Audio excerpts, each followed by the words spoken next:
Imediatamente após a divulgação do resultado das eleições, vários veículos da velha imprensa passaram a falar sobre emendas do relator, abandonando a narrativa de orçamento secreto que foi amplamente utilizada pela campanha de Lula. A mudança explícita foi notada por parlamentares e cidadãos que questionaram as motivações da velha imprensa. A deputada Bia Kicis disse: "Ontem era o corrupto e malvado orçamento secreto, pior do que o mensalão. Hoje, vamos negociar para manter as emendas de relator." Mídia desinforma de acordo com os seus interesses. Mídia que tem lado não faz jornalismo, mas torcida. O deputado José Medeiros ironizou: "Acabou o orçamento secreto, agora a mídia petista passa a chamar de emenda de relator. Como muda num passe de mágica." O deputado Carlos Jordi apontou: "A imprensa que atacava diariamente o tal orçamento secreto e colocava a culpa no presidente Bolsonaro, agora passa a chamá-lo de emendas de relator e tratá-lo com normalidade." O deputado federal eleito André Fernandes questionou: "Ué, não é mais orçamento secreto? Só foi acabar a eleição e a narrativa já mudou." Bem na sua cara. O jornalista e economista Rodrigo Constantino disse: "Bom dia, para a velha imprensa, acabou mesmo o terrível orçamento secreto e num passe de mágica, eis que temos as inocentes emendas de relator." O promotor Wesley Vaz afirmou: "Para a imprensa marrom e golpista, agora, depois das eleições, o propalado orçamento secreto passou a se chamar emendas de relator. Se isso não lhe causa ânsia de vômito, há algo errado com você." O youtuber Kim Paim perguntou: "Algum petista poderia me explicar por que o consórcio começou a chamar o orçamento secreto de emendas de relator? Peço humildemente ajuda, porque está parecendo que existia um complô do consórcio contra Bolsonaro." A médica Ellen Guimarães afirmou: "Ontem era orçamento secreto, hoje já se tornou o que é, emenda de relator." O escritor Bernardo Kister disse: "Orçamento secreto virou emendas de relator e picanha virou metáfora. As palavras alteram a realidade para a mídia canalha." A advogada Flávia Ferronato questionou: "Alguém pode me falar em qual capítulo da cartilha do jornalismo eu encontro que após a eleição o orçamento secreto virou emenda de relator?" O pastor Júlio César brincou: "Milagres do governo Lula antes mesmo de tomar posse. Multiplicação de ministérios. Transformou o orçamento secreto em emenda de relator. Picanha e cerveja viraram metáforas. A culpa do preço alto agora é da pandemia e não mais do governo." O advogado Rafael Lugon ironizou: "A picanha e cerveja já virou metáfora. O orçamento secreto já virou emendas do relator. A diplomacia já foi restaurada com Venezuela e Argentina." Ele acrescentou: "O orçamento secreto de esquema virou mecanismo e de secreto não tem mais nada. Ele acabou às 20 horas do dia 30 de outubro de 2022. Agora, em seu lugar, existe emendas do relator, um plural mecanismo de aplicação do orçamento através do legislativo. Lula já está negociando neste novíssimo modelo." O economista João Henrique da Fonseca disse: "Mágica acontece e Folha de São Paulo não usa mais o termo orçamento secreto. Agora que Lula está eleito e defende o mecanismo, o termo é emendas de relator. Faz o L." O perfil Jeffs ironizou: "Orçamento secreto brevemente será chamado de mensalão do bem."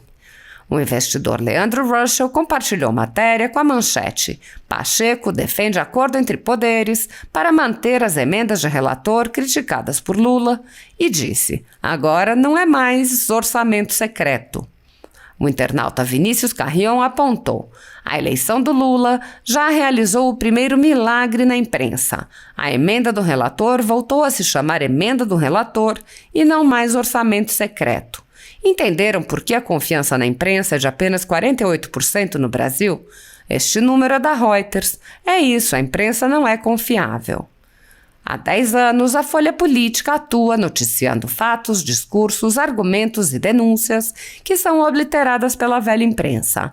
Nosso veículo de imprensa dá voz às vozes conservadoras, ao anticomunismo, à defesa dos direitos fundamentais e da liberdade de expressão e de imprensa, além de trazer ao público os vídeos dos pronunciamentos de autoridades para que o público possa formar sua própria opinião sobre o que foi dito e não precise depender de relatos de terceiros. Quem controla a informação, controla, em última instância, a realidade. Grupos monopolísticos e cartéis que se associam com o intuito de barrar informações contrárias ou inconvenientes atuam em conluio com a finalidade de aniquilar qualquer mídia independente, eliminando o contraditório e a possibilidade de um debate público amplo, honesto, abrangendo todos os feixes e singularidades dos mais diversos espectros políticos. Controlando as informações, o cartel midiático brasileiro tenta excluir do debate e, em última instância, da vida pública, os conservadores e os veículos que dão voz a essas pessoas. A renda da Folha Política está sendo confiscada a mando do ministro Luiz Felipe Salomão, ex-corregedor do TSE, com respaldo e apoio de Luiz Roberto Barroso, Alexandre de Moraes e Edson Fachin.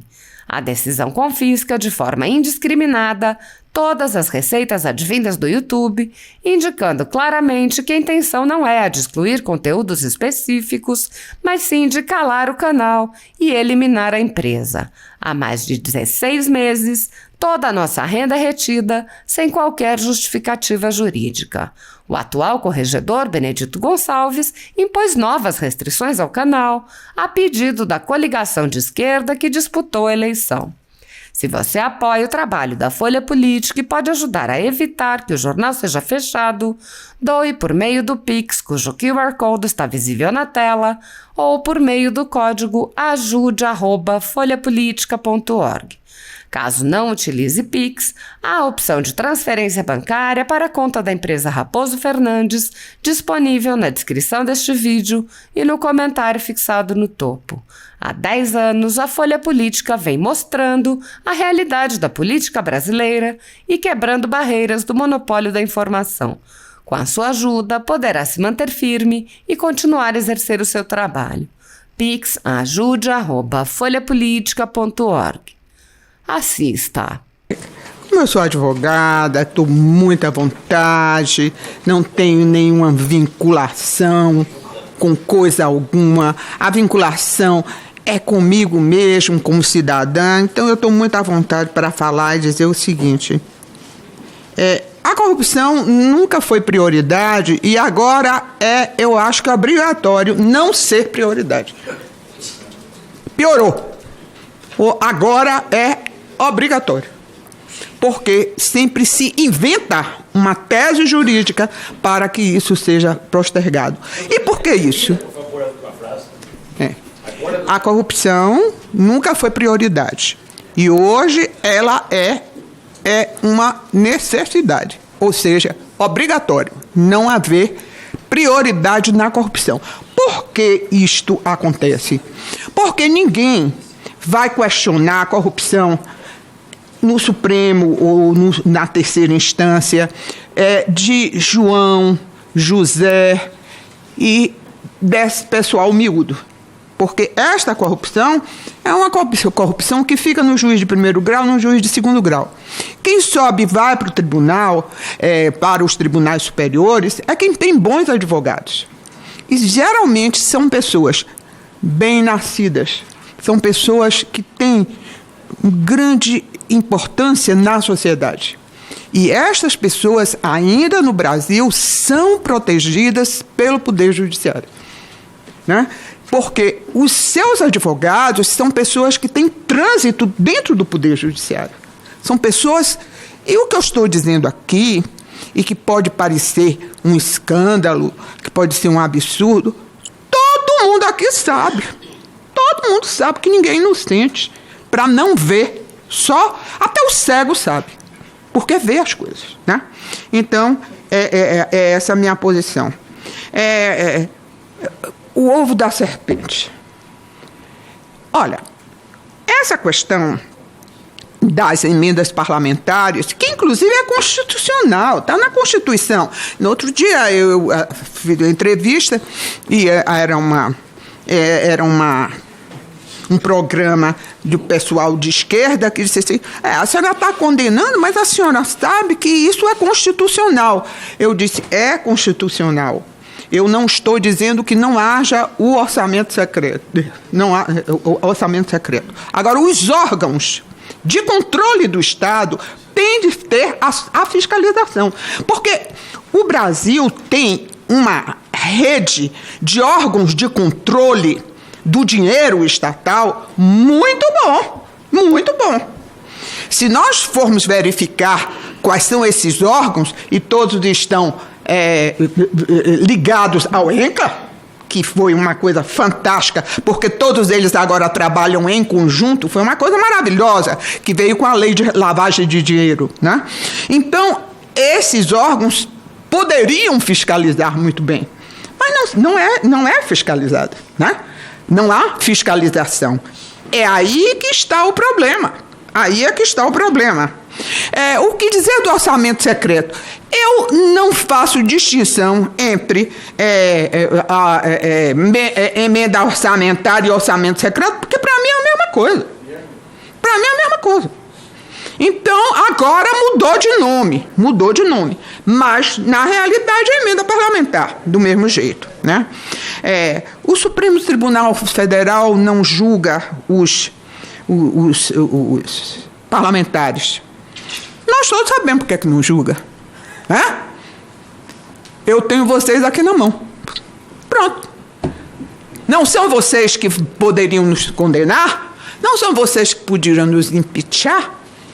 Pois então eu tenho vocês aqui na mão. Então é a briga do gato e do rato. Outra coisa que não é absolutamente segredo de polichinelo, porque todo mundo sabe disso, inclusive os senhores sabem. E quem está nas mãos do Supremo também sabe. Não vai lá, né? Não vai lá, porque não pode ir. Finalmente, é a descondenação.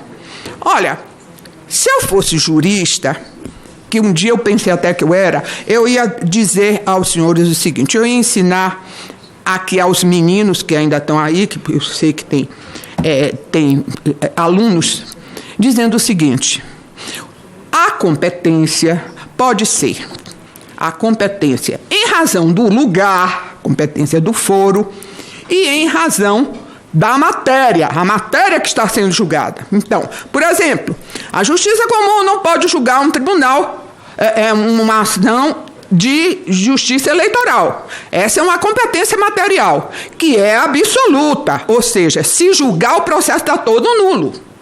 Mas a competência em razão do lugar, todo estudante de direito sabe disso, aprende isso, seja no processo penal, seja no processo civil. Esta competência se chama relativa. Por que ela é relativa? Porque se não arguída em tempo, e que tempo é esse? Até o réu dar a sua resposta, o que acontece com a defesa prévia no processo criminal, ela se prorroga. E ela não pode mais ser arguída, porque ela se prorrogou, porque ela é relativa. Essa é a regra jurídica. Mas quem faz a lei não são mais vocês aqui. A lei é feita hoje também pelo Supremo Tribunal Federal. E a regra da competência relativa, que se tornou absoluta, foi ditada pelo Supremo Tribunal Federal. Pronto. Simples assim. Nada mais a dizer. Por isso que eu não sou jurista, porque eu tenho essa ideia que já está retrógrada, né? Eu sou velha, não somente na minha idade, mas também nos meus conceitos jurídicos, que hoje não estão prevalecendo mais. Infelizmente. Muito bem.